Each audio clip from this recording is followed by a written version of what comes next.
Remue ménage.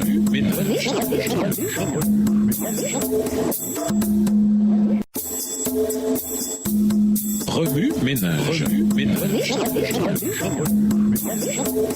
Bienvenue dans votre émission Remue ménage. Voilà la leçon de dimanche, intérioriser, demeurer en Christ. Après avoir préparé le sol du cœur par le biais de l'amitié et du service, et après avoir suscité un intérêt en semant les graines de la parole de Dieu, on passe à l'étape suivante du processus qui consiste à faire des disciples la culture de l'intérêt spirituel croissant. Il s'agit dans le processus qui consiste à faire des disciples de la partie la plus longue et la plus intensive en matière de travail. On excelle dans cette partie quand on s'engage à donner des études bibliques personnelles et on continue. Dans Jean 15, on remarque la répétition fréquente de mots « demeurer ». Utilisant de nouveau l'image de l'agriculture, Jésus compare la croissance spirituelle à la croissance biologique des plants, à savoir la vigne. Le concept de la connexion vigne-branche est intimement lié à la parole. Deux hypothèses sont présentées dans le texte.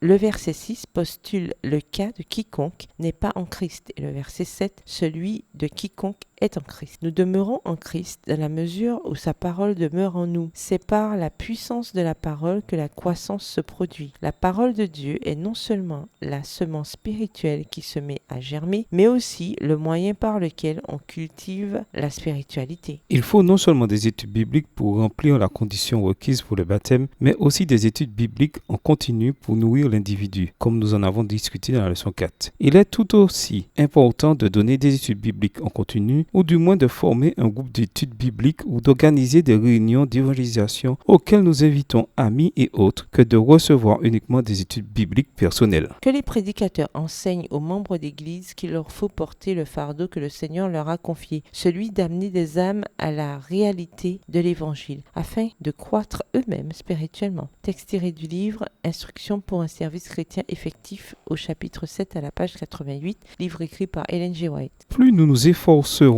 d'expliquer à d'autres la parole de Dieu avec amour, plus elle deviendra claire à nos propres yeux. Extrait du livre Les paraboles de Jésus, section Le service de Dieu, page 308, livre écrit par Ellen G. White. La meilleure façon de diriger quelqu'un qui a manifesté un intérêt pour la vérité spirituelle est de l'inviter à suivre des études bibliques régulièrement chaque semaine. Mais ces études bibliques ne sont pas des sermons. Elles permettent de poser des questions, comme l'ont montré les études bibliques de Stephen Haskell. Tout comme l'Éthiopien dans Acte 8 et versets 26 à 40, voilà la leçon 5, de nombreuses personnes cherchent de l'aide pour comprendre la Bible. En tant que disciples du Christ, nous avons la responsabilité de rassasier leur faim spirituelle par la parole de Dieu. Remue ménage, revenez à votre texte écrit et étudiez le passage. Encerclez les mots, expressions ou idées répétées. Soulignez les mots expressions qui sont importants et qui signifient quelque chose pour vous. Reliez par une flèche les mots expressions aux autres mots expressions associés au connexe. Mémorisez votre verset préféré tiré de Jean 15, versets 1 à 8.